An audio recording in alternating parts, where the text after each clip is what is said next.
In 1950, Governor George Nigh delivered a commencement speech for the first time. At that point, he was in the state legislature.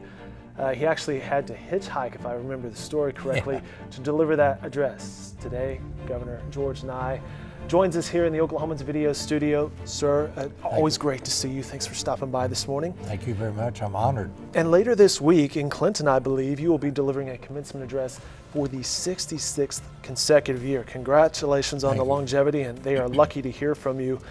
Thank you. 66 years consecutively and on Route 66. That's pretty cool. Well, I was a senior at East Central at Ada in 1950 and a candidate for my first time running for the legislature in Pittsburgh County, McAllister.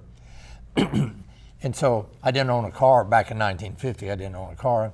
So I hitchhiked into a little rural 2-room, 8th grade schoolhouse in western Pittsburgh County, just out of our Paler, and made my first commencement speech. And now I'm going to go to Clinton this year, as you said, the 66th consecutive year of never missing at least once. Now, in some years I made 6 or 7, but I particularly wanted to do my 66th year on 66, and they invited me to come to Clinton, and I said, great. And so the title of my remarks are going to be Get Your Kicks on Route 66, that you can do it as a high school or college graduate along Highway 66. Right here in Oklahoma, you can become a world figure. Is that some of the advice you've imparted over the years is, hey, you have accomplished this, whether it's 8th grade, high school, college, or whatever, but hey, don't stop. You can keep going. Yeah, don't stop. You can keep going. I found out a long time ago, coming from southeastern Oklahoma and then making commencement speeches in rural communities, that kids would be sitting there on cold folding chairs or in a high school gym, and their grandparents and parents would be in from all over the state and so forth. And they'd be sitting there, well, what chance do I have? I'm here from our Paler, Oklahoma, or I'm here from Clinton, Oklahoma, I'm here from Godebo, Oklahoma. What chance do I have? And I just started using the text, you can do it from here. You can do it from here. And just think of all the famous, successful people that have come from Oklahoma here in the middle of the United States that became world figures. It's not New York, it's not LA, it's right here in the middle of the Mickey Mantle. Mickey Mantle's come in on Highway 66, sure, right up northeastern Oklahoma, and go out Roger Miller and around Eric, Oklahoma, as you go out into the Texas Panhandle, and just come down, it just, Garth Brooks right over there in Yukon, and just think you drive by OCU on Route 66, home of 3 Miss Americas. That's right. Wow. Tons of talent that come out of there. We're talking with George Nigh. He was 2 terms as governor, 4 terms as lieutenant governor, the first governor to carry all 77 counties in Oklahoma. Thank you. Congrats on all of that. Has your commencement speech, has it changed in 66 years? Well, yeah, it changes, but a lot would be familiar because I never really write a speech. I've only, in my political career, which has gone a long time, I basically only gave 3 written speeches. Really? I generally write a note on my hand. They say I cheat. If I'd been in school, I could have passed a test. But I'll write I'll write on my left hand, get your kicks, and that will remind me of what I want to talk about. And that gets you going, just that little theme there. And then I just go from there. And then if I have another theme, but I don't prepare speeches, so sometimes there'll be some familiar or similar. A lot of people say, well, I've heard that 100 times, but one story will just fit a lot of speeches. And so I can't say that I give the same speech, but it'll sound familiar to a lot of people. But since these are seniors in high school, they will not have heard me. That's possibly true. It may be old stuff to their grandparents, but not to them. I was texting my friend Ben Harris, who I believe you know Ben, as well. Yeah. Last night I was like, hey, I get the honor of talking to Governor Nigh tomorrow. What question would you ask him? And Ben said, Ben gave you one? Ben gave me a question. He says, what piece of advice have you given these students through all the years that you most hope that they follow? Well, what I mostly try to tell them is to have confidence in yourself, that regardless of where you are, that's just your starting point. So if you're in Chicago, if you're in New York City, if you're in Frederick, that's your starting point. And your life success will basically depend on what you do with what you have where you are. And then you go from there. And I just use the expression, you can do it from here. One of the things, now for 66 years I've made all these commencement speeches, and you say, are they all the same, or you give different ones? The one I really remember that I gave, I impressed myself. It was, strangely enough, in Weatherford, Oklahoma, right out next door to Clinton, same county. Yeah. And I was speaking at an outdoor football stadium, folding chairs, and I thought, boy, these kids are really going to be bored when I get up. Hey, shut up. The senior party starts when you get out of here. Looking at their watches as soon some as he grandparents finishes. say, I drove 200 miles to hear this, But I was thinking, so when I got up at Weatherford, trying to think, how can I get their attention? There was a full moon coming up over my shoulder. And I just suddenly it hit me. And I'm going to tell this story again because it was at Weatherford. This just hit me. And I said, don't look at me. Look at that full moon, because that moon is my commencement speech, right up there. And it was just a full moon coming up over my shoulder. And I kind of stepped away from the mic so that the full moon, I said, that's my commencement. That's my challenge to you, because you don't think you can do it. Just think of all the kids that have sat here on these cold folding chairs at Weatherford, Oklahoma, saying, oh, what chance do I have? And look at that moon. You're not going to believe this. Coincidentally, that very night, from that very moon, Tom Stafford, Oklahoma native, from Weatherford, Oklahoma, had been around the moon. Nice. And was coming home. And I said, and you think you can't do it from Weatherford? And there he is, the commander. And and then when the U.S. went together with Russia, they had the first joint effort in space, he was the commander. He's from Weatherford, Oklahoma, on Route 66. So that's what I've tried to tell him. And tell Ben, I tried to tell him that when he was at UCO, a student, when I was president. Sure. You can do it, Ben. But I think these Oklahoma high school students and college graduates need to know. I mean, I'm here in the Daily Oklahoman. I just look out right there. There's the Devon Tower. Mm-hmm. You drive down the old Highway 66 and look, and there's Devon Tower. And you think, hey, you drive by and you say, Continental Harold Hamm, one of the richest men in the world? That's his building right there? It's just right around the corner. Right, it's that way. Or you could do it, and I could name the others also, but I think you'll be surprised as you go through Oklahoma history. And to me, here we are, we're talking about where we are, the day at Oklahoma, back downtown in Oklahoma City, and I'm glad you're downtown. History has come back. History has come back. Right across the street, right over there, is the Skirvin Hotel. Most people don't know where it got its name, from the Skirvin family. That's right. Okay, most people don't know, well, the Skirvin family, okay, they don't, but they had a daughter. Her name was Pearl Skirvin. Their family had that hotel. They lived about 10 blocks up here, 15 blocks, 20 blocks, somewhere up just northwest. And that became Pearl Mesta. And Pearl Mesta, from the Skirvin Hotel in Oklahoma City, her family, Pearl Mesta ended up being the most popular female hostess of functions in the world. She was called the hostess with the mostest. Hostess with the mostest. They wrote a Broadway play about her. They did a movie about her. But what I remember, even more than the Broadway play and the movie, I remember that Pearl Mesta, Pearl Skirvin, was appointed by Harry Truman as ambassador to Luxembourg. She was the first woman ambassador in American history to a foreign country.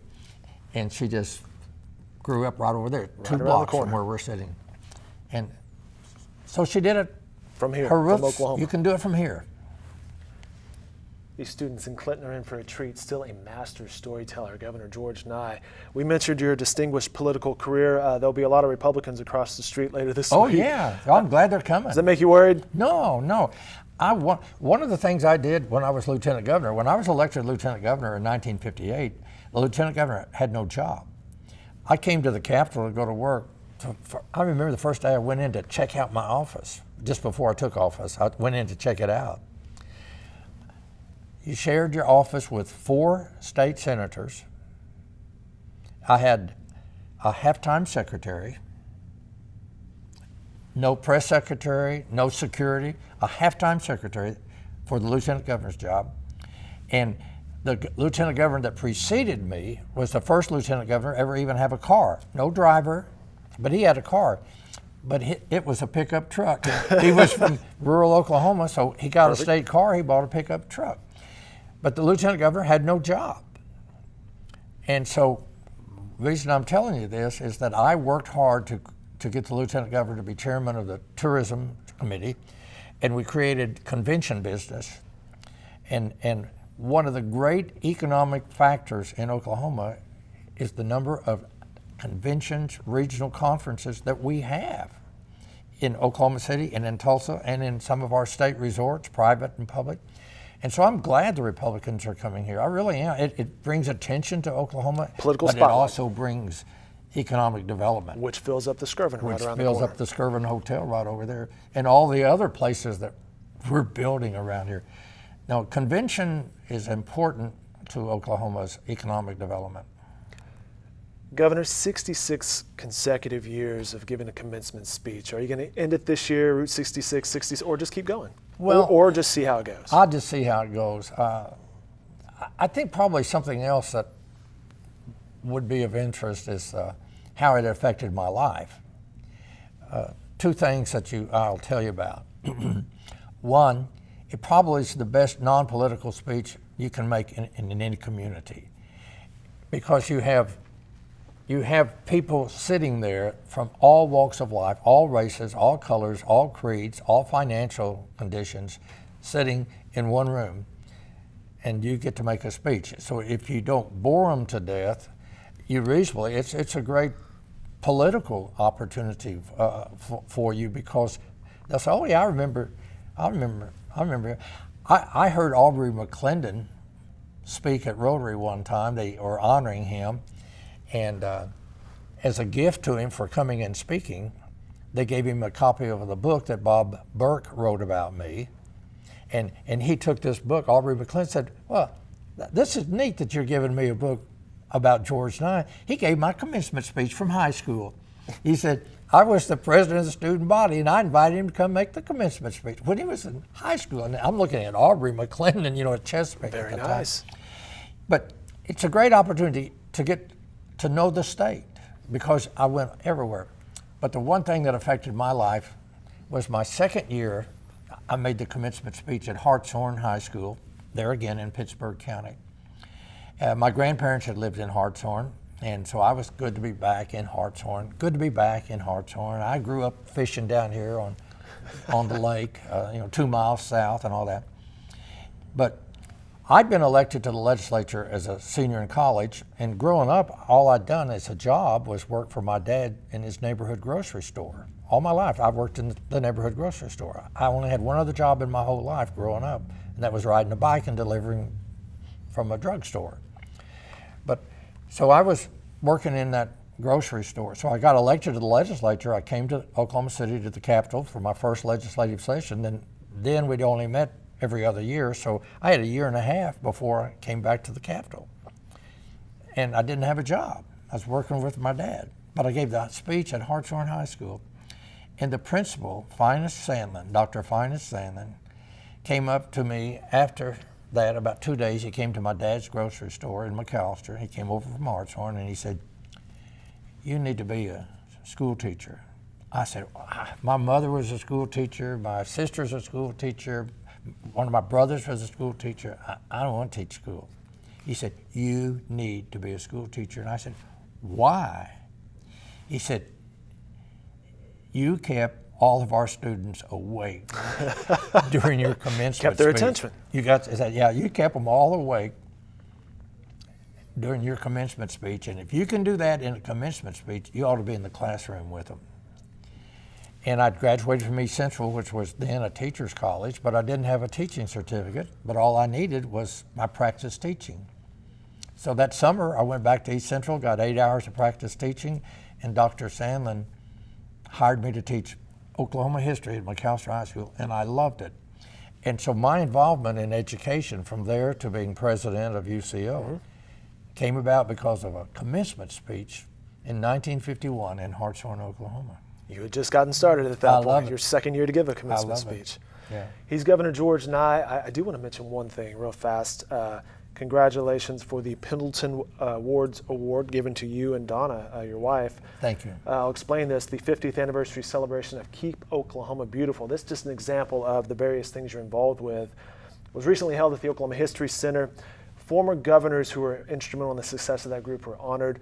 Congratulations to you and Donna for staying so active and involved in this community and for all the benefits that we reap for your works. I'm very proud of Donna's involvement. Me, you would expect, here's the politician, he's involved. When Donna married me, she had no idea. I had run for governor in 1962 and lost. I'd never met Donna. And I was introduced to her by one of my former students from McAllister that knew her here in Oklahoma City. And she worked for TWA Airline. Strangely enough, the headquarters was in the Skirvin Hotel we just talked about. But she worked for TWA.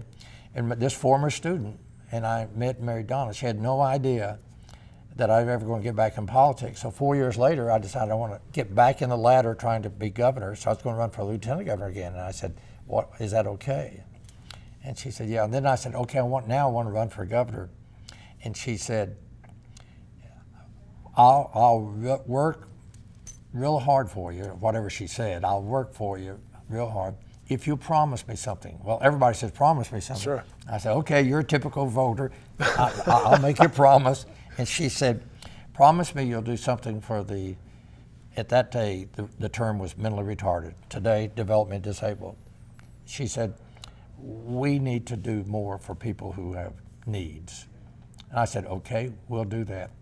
And then she led an effort in the legislature to expand the group home programs. And when I became governor, we had, I think, 2 group homes, 1 or 2 just group homes for the development disabled. When I left office, we had over 100. And President Clinton appointed her to his National Committee on Mental Retardation. And to this day, we both work trying to help those people. She has a foundation that her friends named in her honor, excuse me, the Donna Nigh Foundation. So even to this day, we work on that.